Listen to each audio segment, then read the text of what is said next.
Welcome to the Retzel Health Law Hotspot.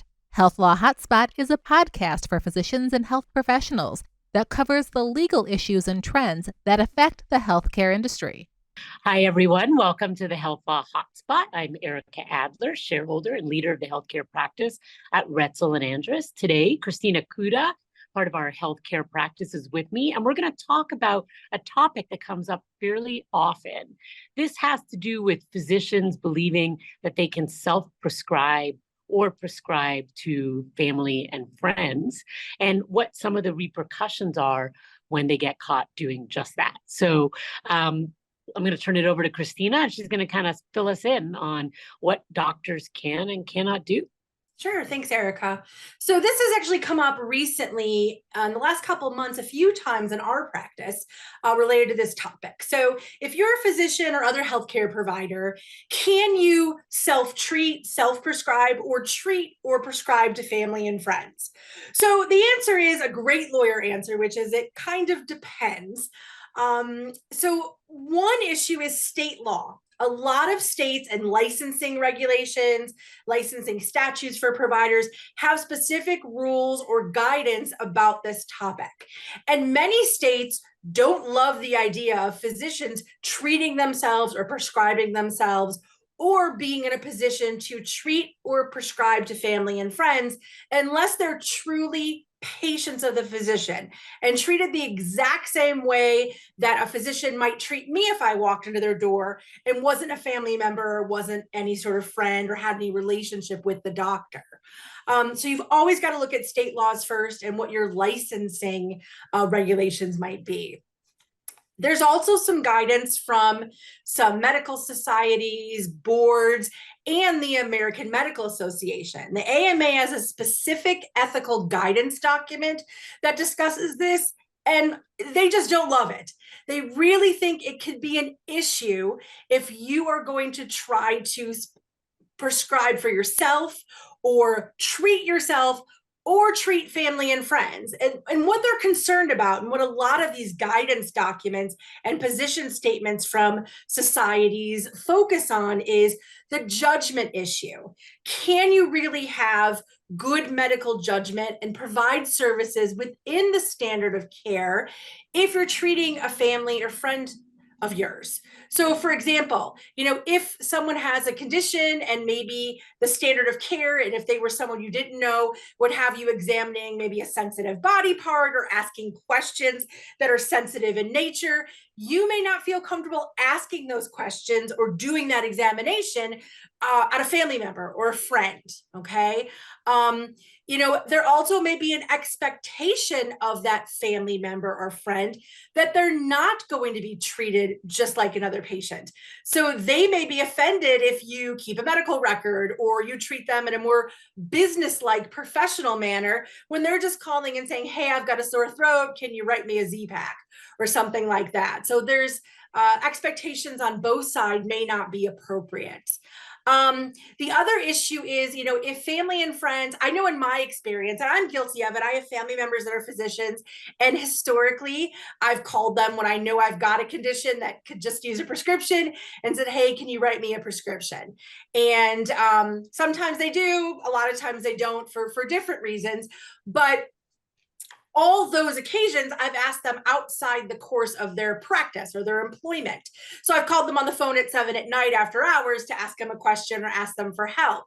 So if you are a physician and you're going to treat a family member or friend as not part of your regular practice, you're required to keep a medical record. You're required to keep an actual record of the treatment you provided. Where do you store that? If they're not a patient of your practice, you can't use the practice EMR. Most physicians don't have their own, personal EMR.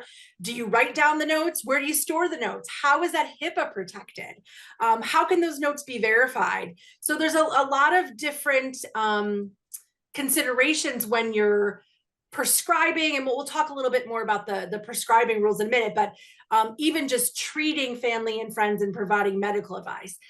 And even if your state licensing body doesn't strictly prohibit it, A lot of them, it is frowned upon. I know here in Illinois, it is extraordinarily frowned upon by the Illinois Department of Financial and Professional Regulation, even though there is no actual law that says you cannot treat a family member or you can't treat yourself. If you do it and IDFPR finds out about it, they will follow up on it and you will be questioned. And it can be, it can form a disciplinary action against your license. So it's very important that you, if you're going to do this, that you go into it understanding all the potential cons and what all the specific rules are. Right. So ethical issues aside, if you do keep appropriate medical records, I think it's probably more likely that you'll be able to fight off a challenge, because ethical concerns are not the same as some of the legal issues created by failure to have a medical record. But that doesn't make it okay. But if you're still plan to do it and you want to limit risk, one of the things I understand, and when we get these kinds of calls, usually you'll get an investigator sending you, a complaint or calling you or whatever about this particular issue. What would be the next steps for a doctor who's been contacted about this? And I guess, how would they find out is also a pretty valid question. How do they typically find out, and what should they do if they are contacted? Okay, so how licensing bodies find out that this is occurring is a couple of different ways. Licensing bodies have the authority, like for prescriptions, to look and look at your prescription status and see what you've been prescribing. Like Illinois has a prescription monitoring program for controlled substances. They can look in the database.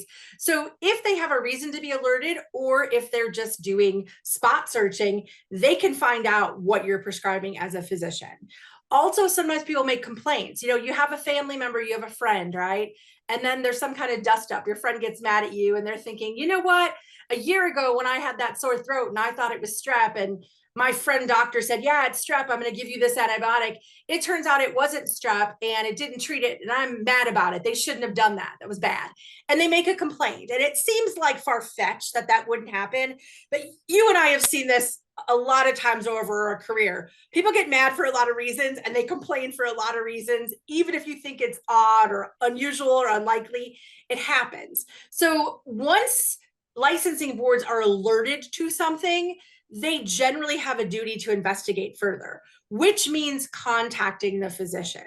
So if a physician gets contacted by a licensing authority related to this issue, it's really important to start gathering information. Like you mentioned, if you treat a family member or friend, but you treat them like you treat any other patient, they see you in your practice, you work within the standard of care, you do the appropriate examinations, you keep appropriate medical records, and you do everything you would do the same as if a patient just walked off the street who you didn't know, you likely can justify that.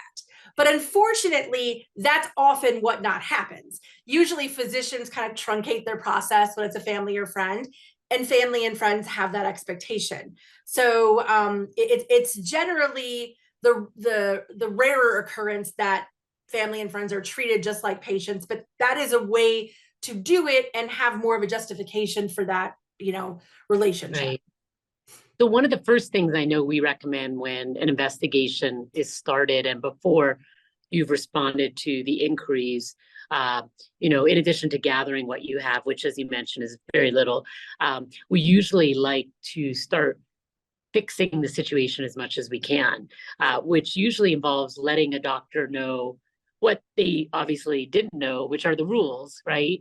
So we'll often recommend that physicians do some continuing education on these ethical issues and self-prescribing.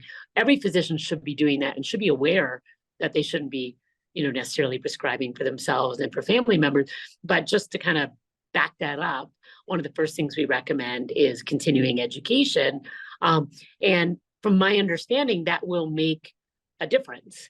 Am I correct that they do like to see that whatever it is they're about to be accused of, that they immediately are trying to resolve the issue?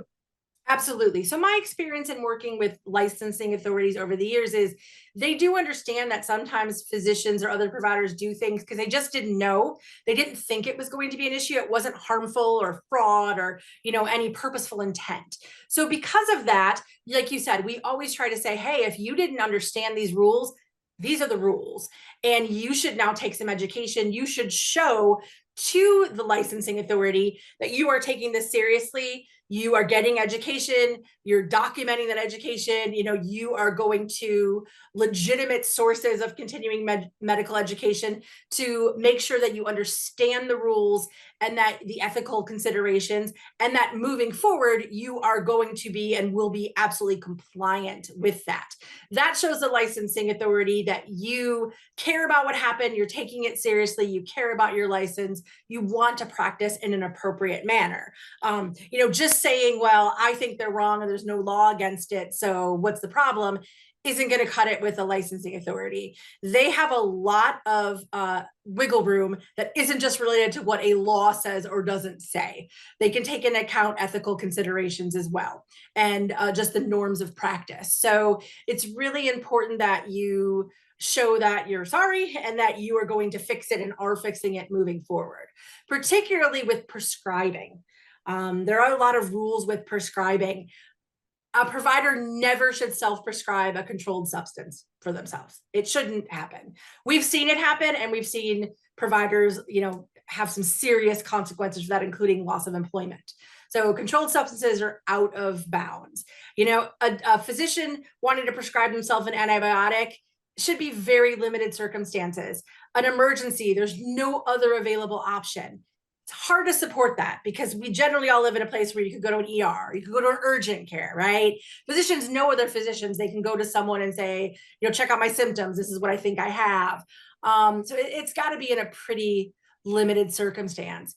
With family and friends, generally, if you're going to prescribe a controlled substance to a family or friend, you need to do it exactly how you would do it for any other patient. Same workup, records, proper examination, only treat within the scope of your practice. If you are a dermatologist and you believe that one of your friends is having some anxiety, like let's say they're going to fly and they hate to fly, and you want to prescribe them an anti-anxiety medication that might be a controlled substance, I wouldn't do it, because that's not your scope of practice, really. I mean, yeah, you went to medical school and it's not illegal for you to prescribe that, but it's generally not within your scope of practice. You also need to check state laws. Some state laws will say you can't prescribe to certain family or friends, or you have to have certain things in place to do that. So make sure you understand what your state laws say as well. The DEA is sort of the federal enforcement body of controlled substances, although many states have their own controlled substances laws. They actually don't specifically prohibit self-prescribing or prescribing to family and friends, but they do say that all prescriptions must be issued for a legitimate purpose and be medically necessary and given in the usual in the usual course of a provider's practice. So if you're just writing your friend a script for her anxiety medication for the airplane, calling it into Walgreens because she called you and asked, that's not in the usual course of business, practice, etc. Also, the DEA specifically says you have to meet all state laws related to prescriptions. So even if the DEA says it's okay under these circumstances, if your state says it's not, or your state requires different circumstances, you've just broken federal law because you've not met the state legal requirements. So really something important to keep in mind. Right.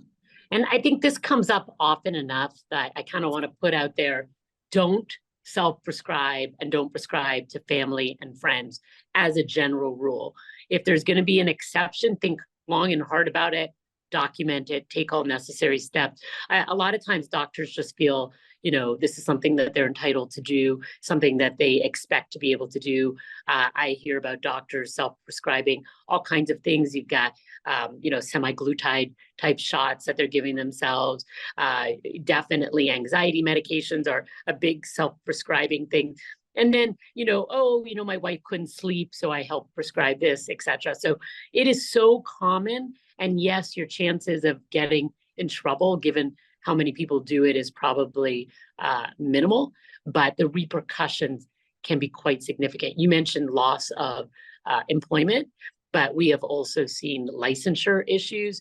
We have seen DEA investigations that go on for a couple of years, really affect a doctor's ability to continue working, to take a new job, and can potentially impair the license in the state as well. So the repercussions just outweigh greatly the benefit of the quick, prescription. And not only that, but you can still prescribe as long as you just do the document. So, I think this is really an education item, and I'm kind of thinking it that way. So hopefully everybody listening to this who's a doctor will become aware, or a nurse practitioner who prescribes as well, or a PA who prescribes, that these are the rules. If you have friends or family that prescribe, or you've asked to prescribe for you, make sure you have a conversation with them about this as well, because I think we really just want to spread the word so we see fewer of these kinds of cases coming, past us, where, we feel really terrible for these physicians. And I would guarantee 90% of the time, at least, they tell us they really didn't know they were doing anything wrong. So. Yeah. And, I've talked to clients too over the years, physicians, on a few occasions who have said, well, I feel bad. It's a family member. I know they just have like a UTI and this will fix it for them. And they've had it before. And it's, there's low risk anything's going to go wrong. And I have told them, just blame it on me. Just say, you know what, I would love to do it, but my lawyer has said, absolutely, I'm not allowed to do it. So, I think that can be awkward, and you do feel badly. I mean, and even in the legal field, I have people ask me all the time for legal advice on topics. I don't work in that field, so I can't answer the question. I feel bad. It's not often legal. So I think you sort of just, need to take that approach and just tell them, I'd love to help you and I get it, but maybe I can help you find a physician who can help you, or something like that.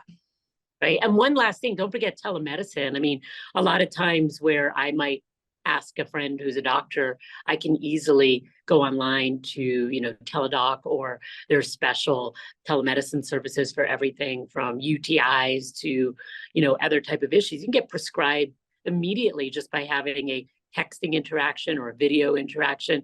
It's just as fast as asking your friend or family member, and it's much safer for everyone. So, and it's not expensive either. So, I think today, compared to 5 years ago, there's a lot of solutions out there, and we're just kind of urging everyone to be aware of this and to find alternative solutions, I think, right? Absolutely. Better be safe on the front end than have troubles on the back end. Right. All right. Any final words on this? No, just, again, if you have questions about it, if you wonder what you're doing, you talk to knowledgeable healthcare counsel. You could even call your licensing board and ask them. I wouldn't give them your name, but do it anonymously and say, hey, I'm just curious. What are the rules on this? But I think what you said is spot on. I think it should be the rule that you're not self-prescribing and you're not treating family and friends. And there should be only limited exceptions. Perfect. All right. Well, that's the Health Law Hotspot for this week. You can catch more of our session at ralaw.com. You can also email us with any questions. You can reach Christina at ckura@ralaw.com. And you can reach me at eadler@ralaw.com.